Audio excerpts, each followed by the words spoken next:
मराठ्यांसाठी Hyderabad गॅझेटियरचा GR निघाला आणि त्यानंतर ओबीसी समाजामध्ये अस्वस्थता पसरली। ओबीसींचं आरक्षणच संपल्याच्या भीतीने आत्महत्या केलेल्या तरुणाच्या कुटुंबियांचं छगन भुजबळांनी सांत्वन केलं। तरुणांनी आत्महत्येचा मार्ग पत्करू नये असं आवाहन भुजबळांनी केलं। भरत कराडच्या आत्महत्येमुळे आरक्षणाची धग ही किती प्रचंड आहे आणि खोलवर रुजली आहे हे सुद्धा अधोरेखित होत आहे।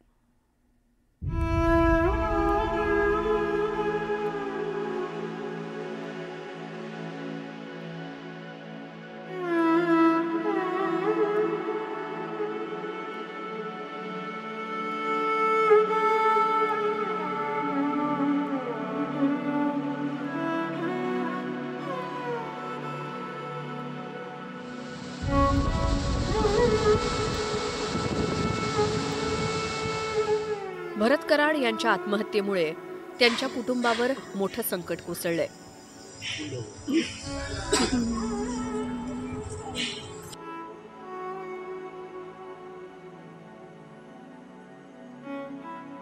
आरक्षणाच्या चिंतेमुळे चिठ्ठी लिहून कराड यांनी मांजरा नदीत उडी मारून आत्महत्या केली।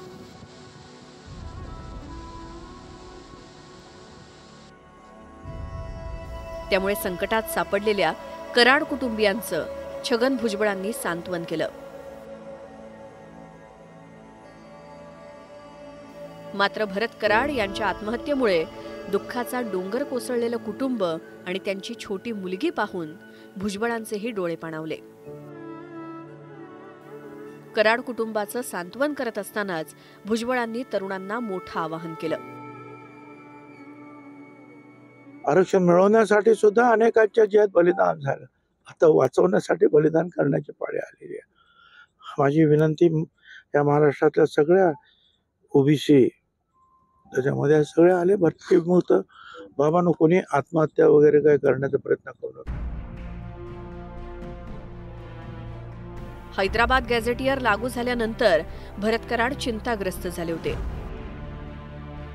मुलांच्या आरक्षणाचं काय होणार, ओबीसी प्रवर्गातील आरक्षण संपणार असं ते सातत्यानं कुटुंबियांशी बोलत होते। लातूरच्या वांगदरी गावचे रहिवासी असलेल्या भरत कराड यांचं 10वी पर्यंत शिक्षण झालं होतं। त्यांच्याकडे 20 गुंठे जमीन होती।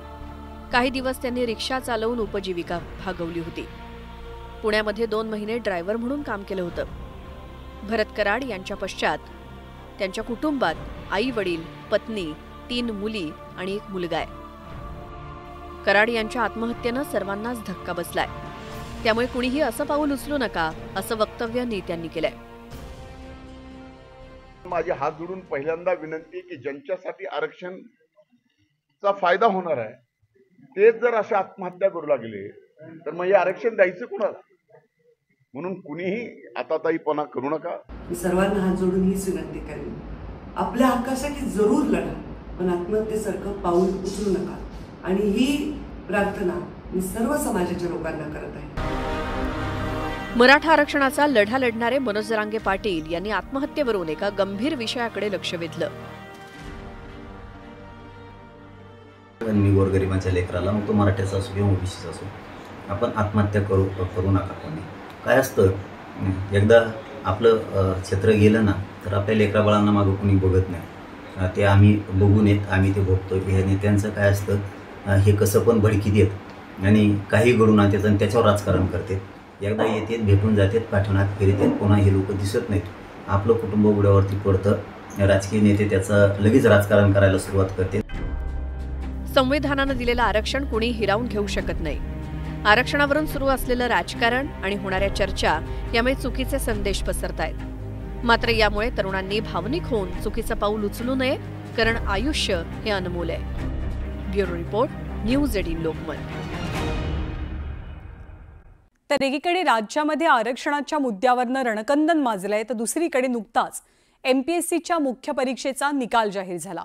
याच मुद्द्यावरनं आता ओबीसी नेत्यांकडनं काही सवाल उपस्थित केले जातात। नव्या कट ऑफ लिस्टनुसार खुल्या प्रवर्गाची कट ऑफ लिस्ट ही 507 इतकी आहे, तर ओबीसींची कट ऑफ लिस्ट 485 इतकी आहे। तर दुसरीकडे EWS प्रवर्गातनं 445 तर SCBC प्रवर्गातनं 490 इतका कट ऑफ आहे। म्हणजेच EWS प्रवर्गाची कट ऑफ ही ओबीसींपेक्षा 40 गुणांनी कमी आहे। याचाच आधार घेत ओबीसी नेत्यांकडून काही प्रश्न उपस्थित केले जातात। अशा वेळेला फक्त काही प्रमाणामध्ये लहान लहान समाजाचे लोक ग्रामपंचायत किंवा पंचायती समितीमध्ये येणार आहे, त्यासाठी तुम्हाला बाकीचे सगळे सवलती सोडायच्या आहेत का? तुम्हाला राजकारणामध्ये भरपूर अगोदरच मिळालेला आहे, मिळणारच आहे। मुद्दा मुलांच्या शिक्षणाचा, नोकऱ्यांचा आहे। तर ह्या गर्दीत मिळेल जास्त की सेपरेट आरक्षण आहे, 10%, 10%, 50%, त्याच्यात त्यांचं भलं आहे। बघा तुम्ही MPSCचे निकाल लागले, मेडिकलचे निकाल लागले, त्यांचे कट ऑफ पॉईंट्स पहा, ओबीसीचा कट ऑफ पॉईंट्स फार वरचे। तर आरक्षणाच्या याच मुद्द्यावरनं ओबीसी आणि मराठा नेत्यांमध्ये सध्या चांगलीच जुंपली आहे, तर दुसरीकडे बंजारा समाजही आरक्षणाच्या मुद्द्यावरनं आक्रमक होतोय। हैदराबाद गॅझेटियरनुसार बंजारा समाजाचा ST प्रवर्गात समावेश करण्याची मागणी होतीये। यासाठी ठिकठिकाणी आंदोलनं छेडली जात आहेत। छत्रपती संभाजीनगरात बंजारा समाजाकडनं रास्ता रोको केला गेला, तर जळगावमध्येही याच मागणीसाठी निदर्शनं करण्यात आली।